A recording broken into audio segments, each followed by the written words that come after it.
प्रेम से बोलिए श्री सद्गुरुदेव जी महाराज की जय। परम पिता परमेश्वर की जय। प्रेम से बोलिए भगवान विष्णु जी महाराज की जय। प्रेम से बोलिए भगवान रामचंद्र जी महाराज की जय। प्रेम से बोलिए भगवान कृष्णचंद्र जी महाराज की जय। प्रेम से बोलिए आनंद कंद लीलाधारी कल के अवतारी प्रभु सदानंद भगवान की जय। सद्भावी भगवत प्रेमी धर्म प्रेमी एवं सत्यान्वेषी जिज्ञासु बंधु, पूर्ण ब्रह्म परमात्मा परमेश्वर द्वारा दिए जाने वाले तत्व ज्ञान एक ऐसा थर्मामीटर है जो सबका क्षमता शक्ति नाप देता है। यह तत्व ज्ञान स्वयं परमात्मा को ही इतना क्षमता शक्ति का है कहकर नापने वाला है, तो इसके सामने कौन छुप सकता है। धरती में ही नहीं, पूरे ब्रह्मांड में कहीं भी किसी ने कुछ बोला हो, लिखा हो, यह तत्व ज्ञान फट दिखा बता देता है कि यह व्यक्ति इस स्तर का है, यह क्षमता शक्ति रखने वाला है, यह सही सत्य वाला है अथवा झूठा ठग पाखंडी है।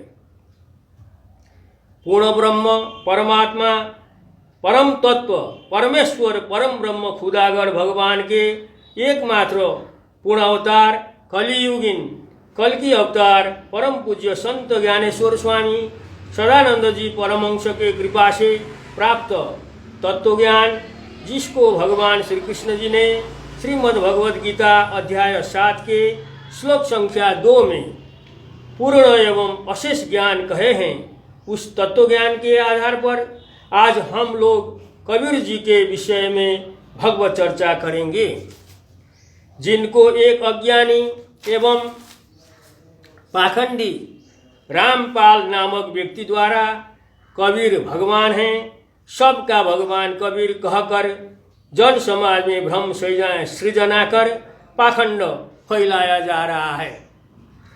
कबीर जी शुरू में पूर्ण ब्रह्म परमात्मा परमेश्वर के त्रेतायुगीन पूर्णावतार श्री राम जी के भक्त थे। अपने भक्ति भाव में इन्होंने अपने को भगवान श्री राम जी का कुत्ता तक घोषित किए हैं। कबीर जी द्वारा कहा गया दोहा इस प्रकार है, कबीरा कुत्ता राम का मोतिया मेरा नाम, गले राम की जेवरी जित खैचे तित जाम। भावार्थ, कबीर कहते हैं कि मैं तो राम का कुत्ता हूँ और मेरा नाम मोतिया मोती है, मेरे गले में राम की जंजीर पड़ी हुई है, मैं उधर ही चला जाता हूँ जिधर वह ले जाता है। ऐसे भगवान की उच्च भक्ति भाव रखने वाले कबीर की मति भ्रष्ट होने के कारण बाद में इनको अन्य कोई भी साधना से अतुलनीय पूर्ण ब्रह्म परमात्मा राम की भक्ति से श्रेष्ठ आत्मा का साधना लग गया और श्री राम जी की भक्ति को छोड़कर आत्मा का साधना, वह भी शंकर जी के जैसा ऊर्ध्वमुखी हंसों का न होकर अधोमुखी पतनोन्मुखी सोहम का करने लगे।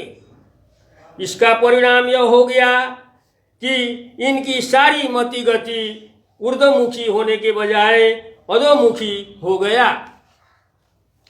कबीर जी को इतना भी जानकारी नहीं हुआ कि भगवान का एक सामान्य भक्त भी भगवान की भक्ति से रहित आत्मा का साधक धरती ब्रह्मांड का सर्वोच्च सिद्ध ऋषि महर्षि ब्रह्मर्षि से भी श्रेष्ठ होता है। श्रीमद् भागवत महापुराण में उल्लिखित राजा अम्बरीश और सिद्ध ऋषि दुर्वासा का प्रकरण से कबीर जी को ज्ञात होना चाहिए था। भगवान के भक्त के पास कोई शक्ति, सिद्धि, रिद्धि कुछ भी नहीं होता। वह तो बिल्कुल दीनहीन होता है, लेकिन उसका संरक्षक सर्वशक्तिमान परमात्मा होते हैं। अपने भक्त को कोई भी व्यक्ति द्वारा अपनी शक्ति, साधना, रिद्धि, सिद्धि तथा अन्य कोई भी अभिमान, अहंकार वश अपमानित करते देखने पर भगवान उस व्यक्ति को दंडित कर अपने भक्त के आगे झुका देते हैं, जिसका हमारे सदग्रंथों में तमाम उदाहरण भरे पड़े हैं। भगवान की भक्ति से रहित योगी, यति, ऋषि, महर्षि, ब्रह्मर्षि किसी का भी संसार में कोई महत्ता, मर्यादा नहीं है। भगवान श्री कृष्ण ने श्रीमद् भगवद गीता अध्याय 6 श्लोक संख्या 47 में इस प्रकार कहा है, योगिनामपि सर्वेषां मद्गतेनान्तरात्मना श्रद्धावान भजते यो माम समय युक्त तमो मता नोत। भावार्थ, संपूर्ण योगियों में भी जो श्रद्धावान योगी मुझ में लगे हुए अंतरात्मा से मुझको निरंतर भजता है, वह योगी मुझे परम श्रेष्ठ मान्य है। श्रीमद् भगवद गीता अध्याय 6 श्लोक संख्या 47। आत्मा का शुद्ध ऊर्ध्वमुखी क्रिया हंसों वाले शंकर जी आत्मा की साधना से श्रेष्ठ परमात्मा श्री राम जी की भक्ति जानकर समझकर श्री राम जी की भक्ति में लीन रहते हैं।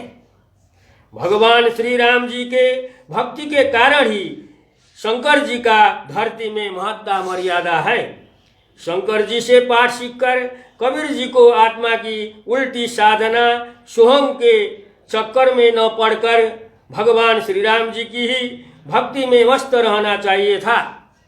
लेकिन दुर्भाग्यवश भगवान श्री राम जी की सर्वोच्च मर्यादा वाली भक्ति को छोड़कर कबीर आत्मा की साधना, वह भी शंकर जी के जैसा ऊर्ध्वमुखी हंसो न होकर अधोमुखी सोहम की साधना में लग गए, जिसका परिणाम इनकी मति गति ही उल्टी हो गई।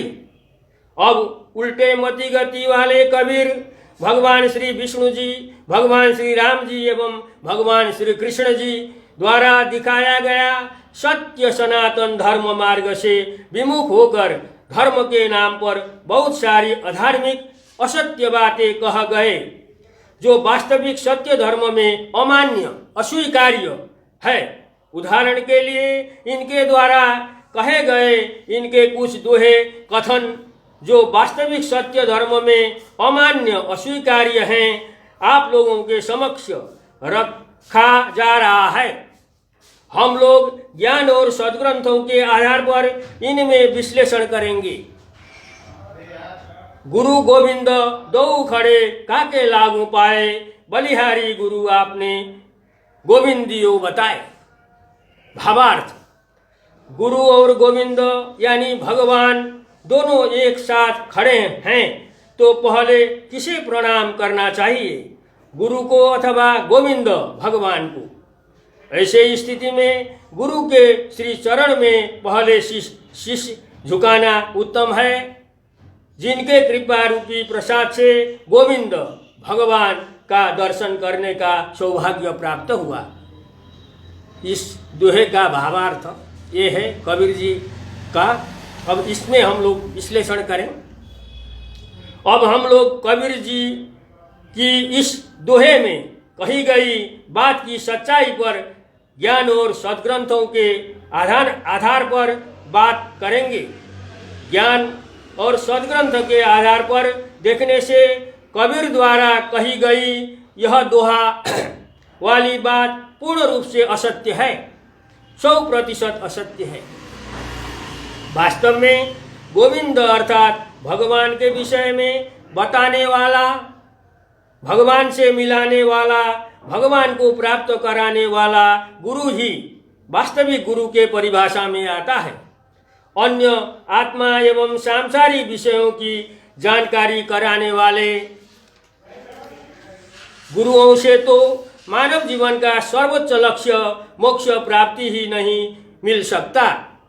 लेकिन हम लोग के शास्त्र सदग्रंथों को देखने से स्पष्ट मालूम होता है कि सत्य युग से लेकर कलि युग तक श्री विष्णु जी, श्री राम जी एवं श्री कृष्ण जी के अलावा धरती ब्रह्मांड में कोई भी अन्य गुरुओं ने गोविंद अर्थात भगवान को जनाया, दिखाया, मिलाया, प्राप्त कराया ही नहीं है।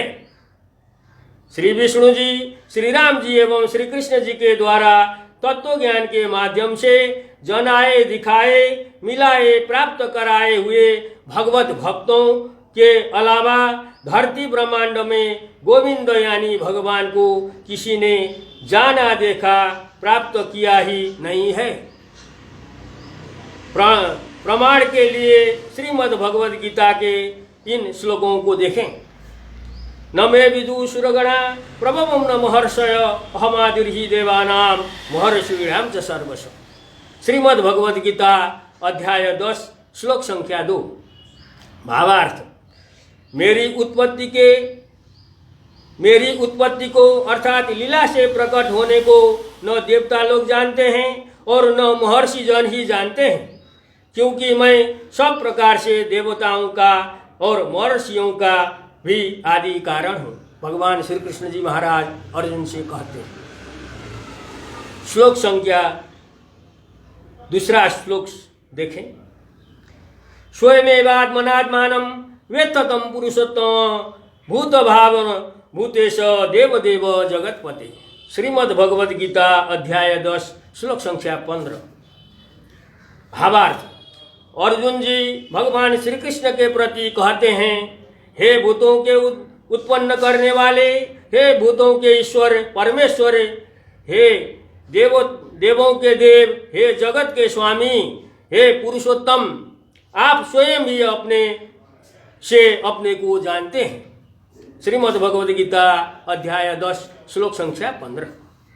सद्भावी बंधुओं, श्रीमद् भगवद गीता के इन श्लोकों पर ध्यान देने पर स्पष्ट रूप से पता चलता है कि गोविंद को गोविंद के अलावा अर्थात भगवान को भगवान के अलावा इस सृष्टि ब्रह्मांड में कोई अन्य गुरु ने न तो जाना, देखा, पाया है और न किसी को बता, जना, दिखा, मिला सकता है। अर्थात गोविंद को गोविंद ही, भगवान को भगवान ही अन्य किसी को बता, जना, दिखा, मिला सकते हैं। उनके अलावा सृष्टि ब्रह्मांड में दूसरा कोई भी नहीं। सदग्रंथ भी दिखा रहे हैं श्री विष्णु जी, श्री राम जी एवं श्री कृष्ण जी स्वयं गोविंद भगवान हैं। केवल उन्होंने ही अपने समकालीन भक्तों को गोविंद भगवान को बताए, जनाए, दिखाए, मिलाए, प्राप्त कराए हैं। उनके अलावा अन्य किसी के द्वारा भी किसी को भी किया कराया गया कहीं कोई रिकॉर्ड नहीं है। श्री रामचरितमानस में महर्षि वाल्मीकि भगवान श्री राम जी से कह भी रहे हैं, सोई जानहि जेहि देहु जनाई। इस प्रकार एकमात्र गोविंद ही गोविंद को अर्थात भगवान ही भगवान को बताने, जनाने, दिखाने, मिलाने, प्राप्त कराने वाला होने के कारण उनके साथ में कोई भी अन्य ऐरे गैरे गुरु खड़ा होने की बात ही नहीं हो सकती। जब गोविंद भगवान के साथ अन्य कोई गुरु खड़ा होने की ही बात नहीं है तो पहले गुरु के पांवों में सिर झुकाने की, पहले गुरु को प्रणाम करने की बात कहाँ से आएगी। अद्वितीय अतुलनीय गोविंद भगवान के द्वारा ही सृजित उनके ही अंश या पुत्र रूप अन्य ऐरे गैरे गुरु के साथ तुलना कर उल्टे ही गोविंद भगवान से भी श्रेष्ठ कहकर उसको पहले प्रणाम करने को कहा गया। कबीर का यह दोहा कथन 100% मिथ्या असत्य है। इससे कबीर की अज्ञानता स्पष्ट दिखाई देता है। इसी प्रकार कबीर जी के गुरु महिमा के कुछ और दोहे कथन आप लोगों के सामने रखा जा रहा है। हम लोग ज्ञान और सद्ग्रंथों के आधार से इन पर विश्लेषण करेंगे। गुरु नारायण रूप है। गुरु ज्ञान को घाट, सतगुरु वचन प्रताप सो, मन के मिले उचाट। ये कबीर का गुरु महिमा वाला वो अन्य श्लोकों में से है। इसका भावार्थ है, गुरु साक्षात श्री नारायण के रूप हैं। गुरु ज्ञान के सागर की घाट हैं, जहाँ पर मैली चित्त को धोया जाता है।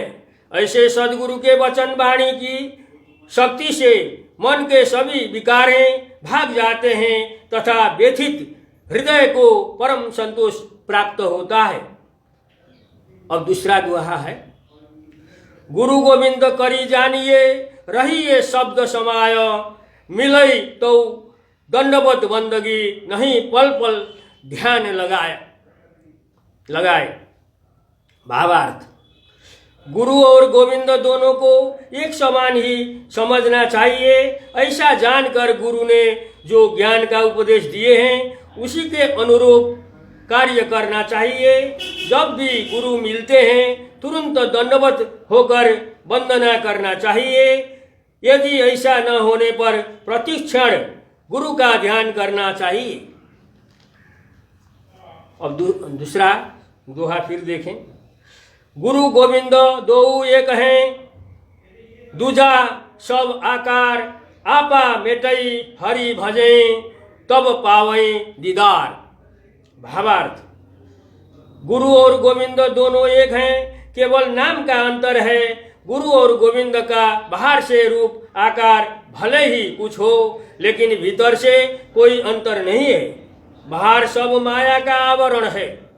अहंकार को त्याग कर सहज सरल होकर आत्मा साधना करने से ही हरि स्वरूप सदगुरु का दर्शन प्राप्त होता है।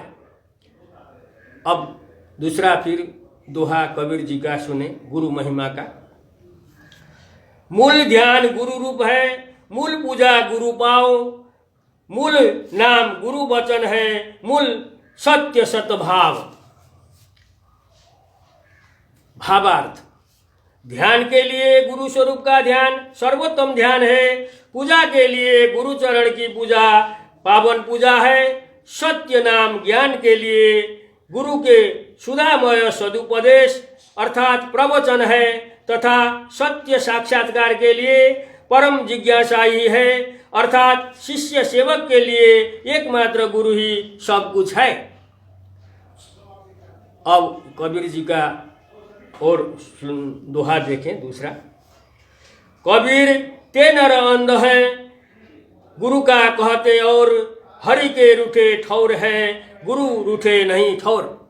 भावार्थ, वे लोग अंधे के समान हैं जो गुरु के महत्व को नहीं जानते हैं। यदि हरि नाराज हुए तो शायद स्थान मिल भी सकता है, लेकिन गुरु नाराज होने पर कहीं स्थान नहीं मिल पाएगा। कबीर का और दोहा,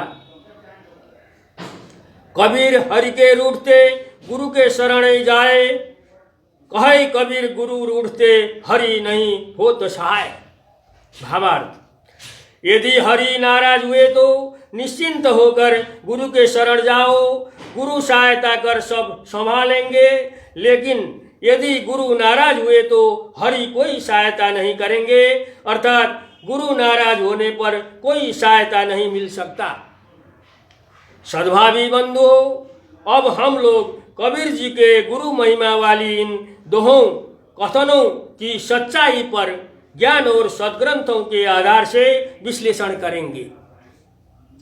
कबीर जी के अभी उल्लिखित गुरु महिमा वाली कुछ दोहों कथनों में कुछ में तो गुरु को भगवान का ही रूप कहकर गुरु और भगवान को समान अर्थात बराबरी का दर्जा दिया गया है, तो कुछ में गुरु को भगवान से भी श्रेष्ठ बड़ा कहकर उल्लेख किया गया है। ये सब दोहे कथन 100% ही अज्ञानता से युक्त और असत्य हैं। सृष्टि ब्रह्मांड में ही कोई भी गुरु कोई भी कर्म साधना क्रिया से भगवान को जान देख ही नहीं सकता है। अभी तक कोई भी गुरु ने जान देख ही नहीं पाया है। भगवान को जानने देखने पाने का सदा सर्वदा एक ही विधान रहा है, वो है तत्व ज्ञान। और यह तत्व ज्ञान भगवान जब युग युग में धरती पर पूर्ण अवतार लेकर आते हैं, तब केवल उन्हीं के द्वारा ही भगवत समर्पित शरणागत भक्त सेवकों को मिलता है। अन्य कोई भी गुरुओं के द्वारा नहीं। जिन जिन व्यक्तियों को पूर्णोत्तारी भगवान सद्गुरु से तत्व ज्ञान प्राप्त होता है, केवल वही लोग भगवान को जान देख पाते हैं, अन्य कोई भी नहीं। भगवान के पूर्णोत्तार जो धरती ब्रह्मांड के एकमात्र वास्तविक सद्गुरु होते हैं, अन्य गुरु लोग तो असद गुरु ही होते हैं।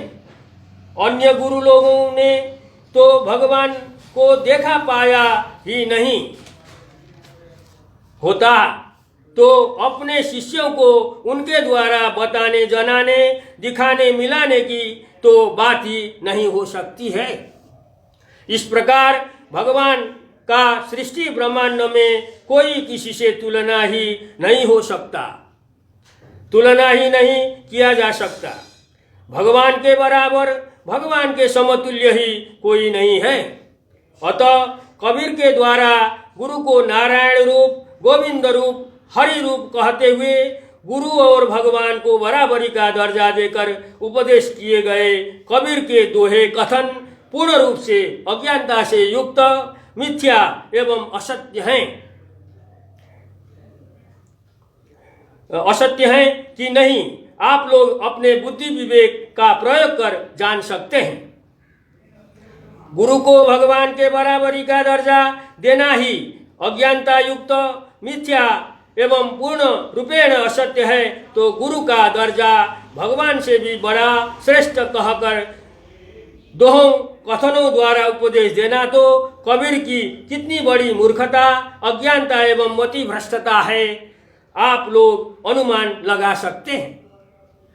कबीर द्वारा हरि अर्थात भगवान नाराज होने पर भी स्थान मिल सकने, गुरु नाराज होने पर कहीं स्थान नहीं मिलने। हरि भगवान नाराज होने पर निश्चिंत होकर गुरु के शरण में जाओ, गुरु सहायता कर सब संभालेंगे, लेकिन गुरु नाराज हो गए तो भगवान कोई सहायता नहीं करेंगे कहकर उपदेश किए गए दोहे कथन 100% अज्ञानता से युक्त, मूर्खतापूर्ण, मिथ्या एवं असत्य हैं। वास्तविक सत्य बात तो यह है कि गुरु नाराज होने पर कुछ भी नहीं बिगड़ेगा, लेकिन हरि भगवान नाराज नहीं होनी चाहिए। काकभूषुंडी के गुरु लोमश ऋषि काकभूषुंडी से नाराज होकर कौवा होने का श्राप ही दिए, लेकिन काकभूषुंडी भगवान श्री राम जी में समर्पित शरणागत होने के कारण भगवान श्री राम जी उनसे प्रसन्न होने से, भगवान श्री राम जी से तत्व ज्ञान प्राप्त कर लेने से अपने गुरु लोमश से भी श्रेष्ठ उच्च दर्जा के हो गए। इसी प्रकार बलि ने अपने गुरु शुक्राचार्य के आदेश को ठुकराकर अपने गुरु को नाराज बनाकर भगवान वामन की शरणागति स्वीकार किए। बलि का कहाँ क्या बिगड़ा? शुक्राचार्य जैसे गुरु को ठुकराने, नाराज बनाने पर भी भगवान वामन उनसे प्रसन्न होने के कारण बलि को सुतल लोक का राजभोग मिलने के साथ ही दूसरे मनवंतर में स्वर्ग का राजभोग पाना निश्चित है। प्रहलाद को देखिए, अपने गुरु एवं पिता को ठुकराकर नाराज बनाकर एकमात्र नारायण हरि भगवान के शरणागत रहे। प्रहलाद का कहाँ क्या बिगड़ा, कहाँ क्या नुकसान हुआ? भगवान द्वारा संपूर्ण रक्षा व्यवस्था हुआ, राज सत्ता भी प्रहलाद को ही मिला। इस प्रकार स्पष्ट है कि कबीर का दोहा कथन बिल्कुल उल्टा एवं असत्य है। सही सत्य कथन, सही सत्य बात तो यह है कि गुरु नाराज हो तो होने दो, भगवान कभी भी नाराज नहीं होनी चाहिए, क्योंकि गुरु नाराज होने पर भगवान का आश्रय प्राप्त होता है। जैसे कागभूषुंडी, बलि, प्रहलाद आदि को हुआ। लेकिन भगवान को नाराज करके गुरु को पकड़ोगे, गुरु के शरण में रहोगे तो भगवान तुम्हारे साथी, तुम्हारे शरणदाता गुरु को भी लात मार करके नरक की यातना भोगाने के लिए यमराज के हवाले कर देगा। बलि को अपने विरुद्ध भटकाने तथा अपने काम में बाधा डालने के कारण बलि के गुरु शुक्राचार्य का भगवान वामन ने एक आँख ही फोड़ दिए। कबीर द्वारा अपने दोहा उपदेश में गुरु स्वरूप का ध्यान, सर्वोत्तम ध्यान का कहना, गुरु चरण की पूजा, पावन पूजा कहना, सही सत्य जानकारी, तत्व ज्ञान से रहित मिथ्यात्व युक्त अपने गुरु का प्रवचन को सुधामय सदुपदेश कहना, शिष्य सेवक के लिए एकमात्र गुरु ही सब कुछ है कहना कबीर की बहुत बड़ी मूर्खता, अज्ञानता एवं मति भ्रष्टता है। सर्वज्ञ सर्वशक्तिमान जीवात्मा का एकमात्र मोक्षदाता भगवान से मुंह मोड़कर उनके तुलना में बिल्कुल नाचीज तत्वज्ञानहीन मानव योनि का सर्वोच्च लक्ष्य मोक्ष प्राप्ति कराने में बिल्कुल असमर्थ गुरु के तरफ लोगों को जोड़कर उनका मानव योनि धिक्कार बनाना कबीर का एक बहुत बड़ा अपराध एवं भगवतद्रोही, धर्मद्रोही कार्य है। कबीर को सदगुरु के विषय में भी पता नहीं था, जो सत्य का उपदेश देता हो और अपने समर्पित शरणागतों को परम सत्य, परम तत्व परमात्मा परमेश्वर का साक्षात्कार कराकर मुक्ति अमरता का बोध कराते हुए जीव को मोक्ष दे सकता है, वही धरती ब्रह्मांड में एकमात्र सदगुरु होता है। भगवान के पूर्ण अवतार जो धरती ब्रह्मांड में एकमात्र तत्व ज्ञान दाता गुरु होते हैं, केवल उन्हीं के पास यह क्षमता शक्ति होता है, अन्य धरती ब्रह्मांड में किसी भी गुरु के पास नहीं होता है। अतः हमारे शास्त्र सदग्रंथों के अनुसार 4 युगों में होने वाले पूर्ण ब्रह्म परमात्मा परमेश्वर भगवान के 4 पूर्ण अवतार सत्ययुगीन श्री विष्णु जी, त्रेतायुगीन श्री राम जी, द्वापर युगीन श्री कृष्ण जी और कलियुगीन श्री कल्की जी, श्री सदानंद जी ही यह सदगुरु टाइटल के हकदार हैं। अन्य सृष्टि ब्रह्मांड में कोई भी नहीं। अब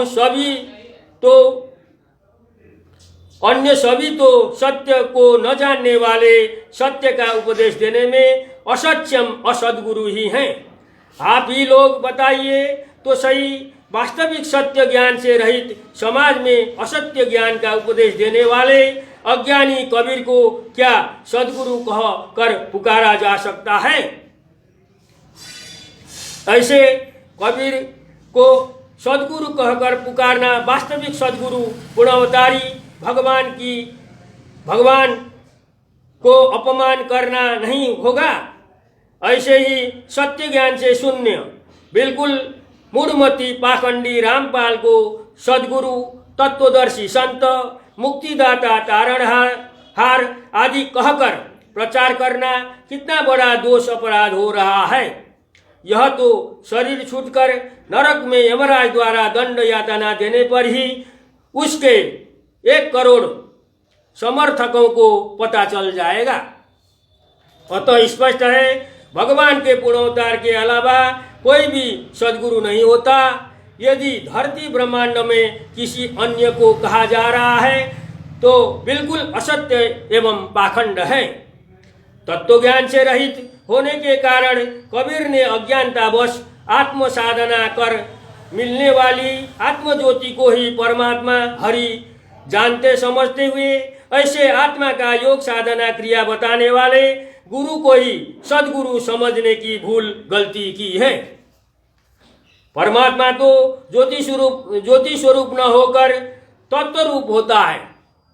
जो कोई भी गुरु द्वारा बताई गई कर्म कांड, मंत्रों का जप, योग साधना, आध्यात्मिक क्रिया आदि किसी से भी प्राप्त न होकर एकमात्र सदगुरु भगवान के पूर्णावतार के द्वारा ही पूर्णावतार के द्वारा दिए जाने वाले तत्व ज्ञान से ही प्राप्त होता है। ज्योति स्वरूप आत्मा तो परम तत्व रूपी परमात्मा से उत्पन्न और प्रकट होती है, जिसको शुद्ध आध्यात्मिक क्रिया हंसो जनाने बताने वाले गुरु से जाना देखा जा सकता है। सोहम तो आत्मा का साक्षात्कार का कोई साधना क्रिया ही न होकर आत्मा को ही जीव रूप में डालते हुए शरीर संसारमय बनाकर पतन में ले जाने वाला है। सोहम के जप में साधना में लगे हुए व्यक्ति तो ध्यान में दिखने वाली ज्योति को देखकर दिव्य ज्योति रूप आत्मा नहीं समझना चाहिए। सोहम के जप में साधना में लगे हुए व्यक्ति को ध्यान में दिखने वाली ज्योति को देखकर दिव्य ज्योति रूप आत्मा नहीं समझना चाहिए, क्योंकि जड़ पंच पदार्थ तत्वों का स्वरूप भी ज्योति रूप ही होता है, जो ध्यान में दिखता है। सद्भावी बंधुओं, कबीर जी के यहाँ उल्लिखित कुछ दोहों के अतिरिक्त अन्य सभी दोहों कथनों अज्ञानता एवं मिथ्यात्व से युक्त होने के कारण त्याज्य हैं।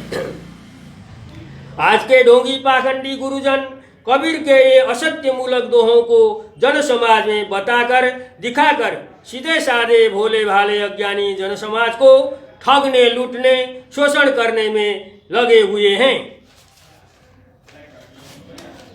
इस प्रकार सत्य ज्ञान, सत्य धर्म के प्रतिकूल दोहे कथन बताने रचने के कारण कबीर जी की स्थिति का पता चलता है कि यह एक वास्तविक सत्य ज्ञान से रहित अज्ञानी पुरुष थे। ऐसे अज्ञानी व्यक्ति को कुछ सिद्धियां के आधार पर पूर्ण ब्रह्म, पूर्ण परमात्मा कहकर रामपाल जैसे दुष्ट शैतान मति भ्रष्ट एवं कबीर पंथियों द्वारा प्रचार प्रसार होना समाज के लिए कितना दुख और दुर्भाग्य की बात है। कबीर के ऐसे सत्य ज्ञान, सत्य धर्म के प्रतिकूल असत्य अधर्म मार्ग में चलकर कबीर पंथी बर्बादी के तरफ जाकर अपना देव दुर्लभ मानव योनि धिक्कार कर मोक्ष प्राप्ति से वंचित हो रहे हैं। कबीर को भगवान कहकर पूजने वाले, प्रचार प्रसार करने वाले लोगों को स्पष्ट रूप से पता चलना चाहिए कि कबीर भगवान होने की बात तो कल्पना में भी नहीं है, वह भगवान को जानने देखने वाले तत्वज्ञानी भी नहीं हैं। रामपाल नामक एक दुष्ट शैतान पाखंडी तो ऐसे उल्टे मति गति वाले कबीर जो वास्तविक सत्य ज्ञान, तत्व ज्ञान से भी रहित हैं, उनको भगवान कहकर प्रचार कर रहा है। कबीर सबका भगवान है कहकर अपना पागलपन दिखा रहा है। रामपाल के मूढ़मती 1 करोड़ समर्थक लोग अपनी संख्या बढ़ाने के लिए विभिन्न मनगढ़ंत वीडियो बनाकर रामपाल का रचित असत्य अधर्म युक्त ग्रंथों का प्रचार प्रसार कर लोगों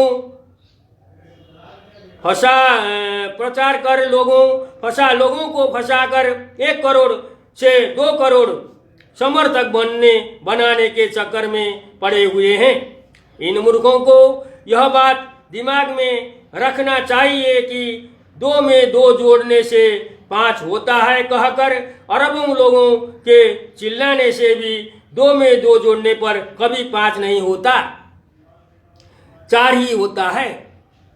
पूरा जोड़ लगाकर असत्य का जितना भी प्रचार करने पर भी लाभ तो कभी मिलने की बात नहीं होती, बल्कि हानि ही होता है।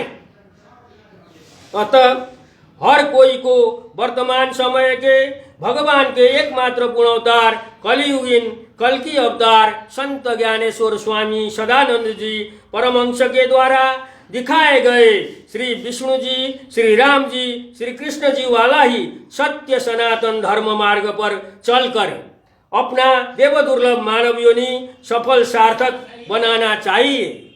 बंधुओं, आज का भगवत चर्चा इतना ही। जय प्रभु सदानंद जी। प्रेम से बोलिए श्री सद्गुरुदेव जी महाराज की जय। परम पिता परमेश्वर की जय। प्रेम से बोलिए भगवान विष्णु जी महाराज की जय। प्रेम से बोलिए भगवान रामचंद्र जी महाराज की जय। प्रेम से बोलिए भगवान कृष्णचंद्र जी महाराज की जय। प्रेम से बोलिए आनंद कंद लीलाधारी कल की अवतारी प्रभु सदानंद भगवान की जय। सबको जय प्रभु।